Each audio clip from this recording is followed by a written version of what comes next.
past year, we've seen dramatic breakthroughs in Israel's quest for peace. The new relations between Israel and the UAE, Bahrain, Sudan, and Morocco means that half the Arab population of the Middle East and North Africa now live in countries with formal diplomatic ties with the Jewish state. It's an incredible change and an exciting time. I think about this transformative moment with tremendous pride. These 4 agreements are a byproduct of our community's tireless work with Congress to strengthen and expand the U.S.-Israel relationship and ensure that the security and viability of the Jewish state is not up for debate. The Abraham Accords reinforced that those seeking peace and prosperity benefit from a relationship with Israel. Tonight, I'm honored to be joined by the Foreign Minister of Morocco, His Excellency Nasser Bourita, whose country has a deep history with the United States, a rich Jewish history, and a fascinating, albeit quiet history with Israel. Minister Bourita, thank you so much for joining us this evening. And let me start by saying Ramadan Mubarak. Thank you. Thank you very much, Betsy, for the invitation and for this opportunity to exchange with you. Thank you also, and Ramadan Mubarak to all those who are fasting. So Morocco is a country of great interest to many of our members, and many have ties with Morocco. Can you talk to us a little bit about the historic ties of Morocco and the Jewish community, both in Morocco and in Israel? I wonder if we can talk about Morocco and the Jewish community as a separate bodies, because they are one community. The Jewish population has lived in Morocco for centuries. They are part of the Moroccan population. They have nourished and enriched the Moroccan identity. And that's why our constitution may be the only one in the Arab and Islamic world which is mentioning the Jewish component as an important component of the Moroccan identity. This relation is also about a relation between the Jewish community and the Moroccan monarchs, a very long history, back to the 15th century when the Jewish community was expelled from Andalusia. They were welcomed in Morocco. Late King Mohammed V rejected the anti-Semitic laws of the Vichy regime and refused to hand over the Moroccan Jewish community to the Nazi regime. He said, if you take them, take my sons also. And today, His Majesty the King Mohammed VI is doing a lot also to preserve this legacy. His Majesty ordered also the renovation of almost 170 cemeteries and holy sites in Morocco, and more than almost 20 synagogues have been restored. Today in our school curricula, the reference to the Jewish components of the Moroccan history is there, and which is a unique fact in the Arab and the Islamic world. And Morocco is the only Arab and Islamic country with Jewish communities still living here, with its synagogues, with its tribunals, with its all its structures as normal components of the Moroccan identity and the Moroccan people. So that's why this relation is very particular.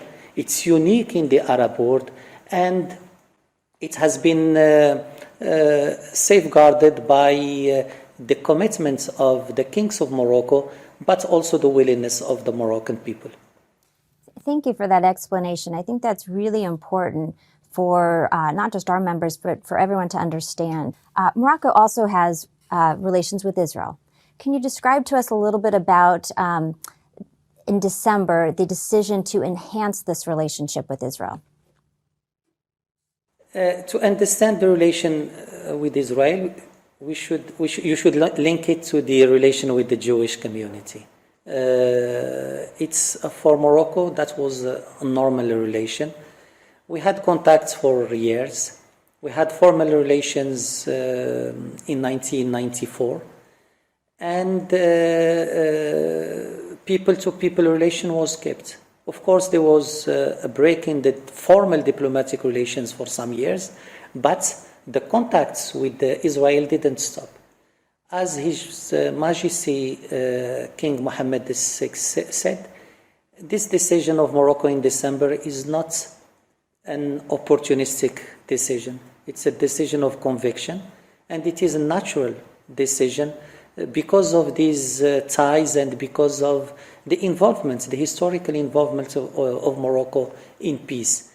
This is it's a very exciting time, and if you can just give us an idea of some ways now that we're in this moment to strengthen the interaction between the two peoples. After the 10th of December, where the declaration of restoring the relations was made, there was an agreement, a trilateral agreement signed some days after between Morocco, Israel, and the United States. And this document, a legally binding document, has different components. A recognition by the United States of Moroccan sovereignty over the Sahara, commitment by Morocco to develop the relations with Israel, and a commitment by Israel also to engage in a deep cooperation with the Kingdom of Morocco. Since that moment, we have taken concrete steps to translate into facts this declaration.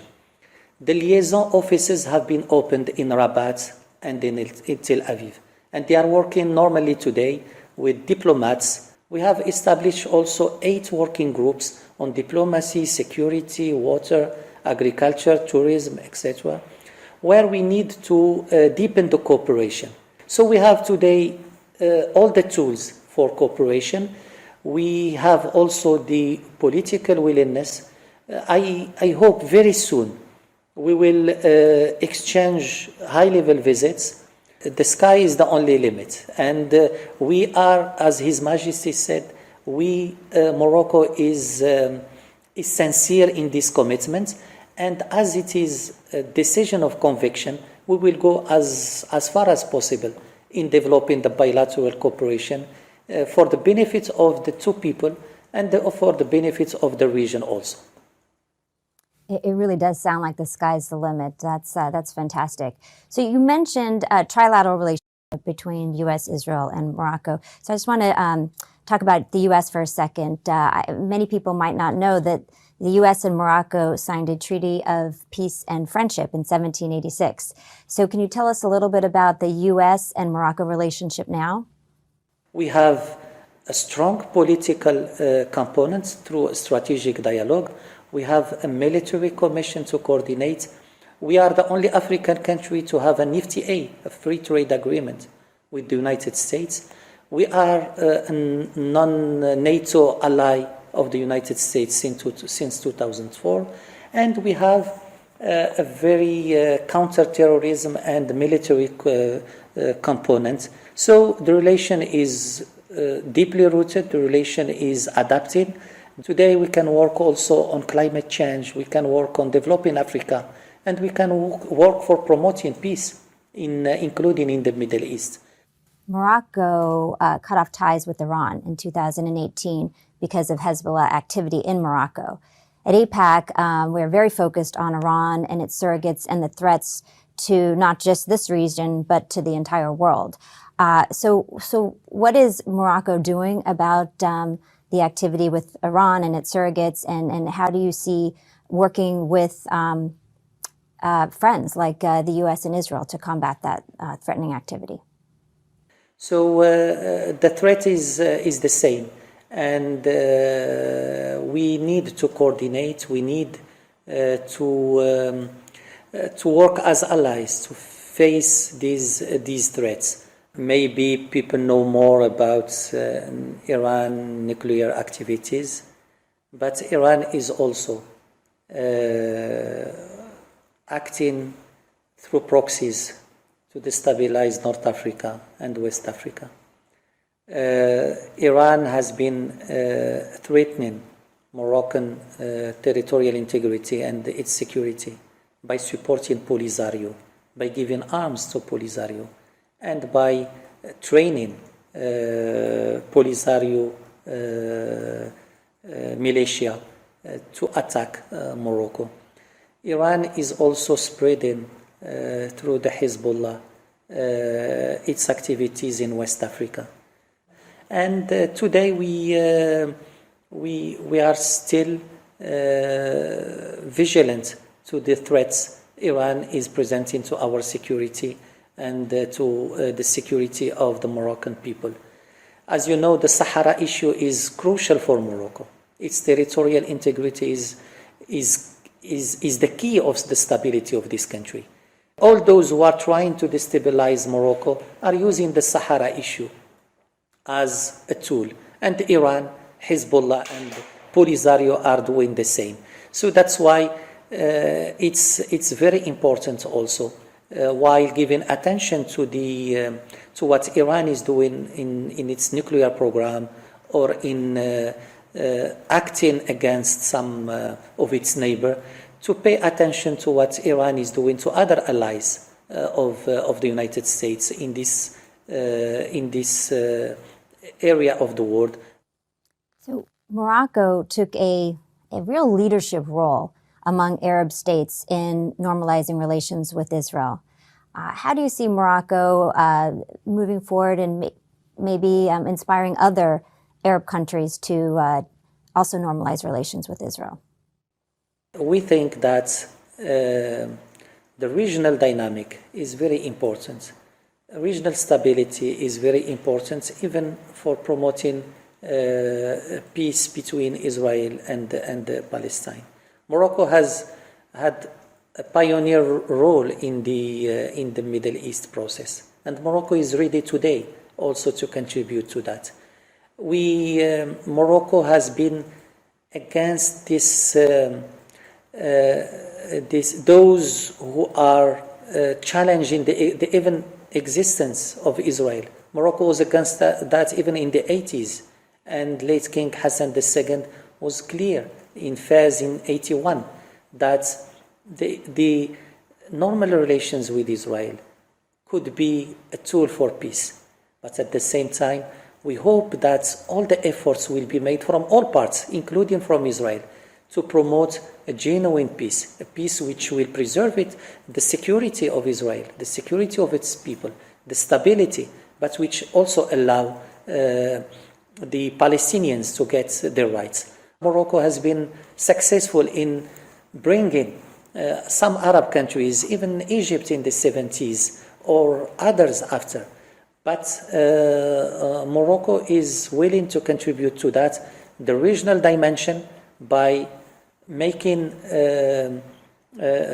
other Arab countries join in this positive regional dynamic, but also promoting peace and talks between Israelis and Palestinians to resolve this long-standing issue. His Majesty has been also defending the special status of Jerusalem to be open to the three religions and to keep its special status as an area where all the believers could pray for God. And we are in Ramadan today, and it is important to promote also these values of tolerance and values of accepting each other in that part of the world also, as it was the case in Morocco, as it is the case in Morocco for years. What happened in Morocco could be an inspiration for others. Thank you, Minister. That is inspiring, and it has been a pleasure and an honor speaking with you. And as I mentioned earlier, before the call, I really look forward to coming to visit in person. Thank you. I take it as a commitment to come very soon to visit us here in Morocco. You will be most welcome. Thank you. It was a pleasure talking to you, BT.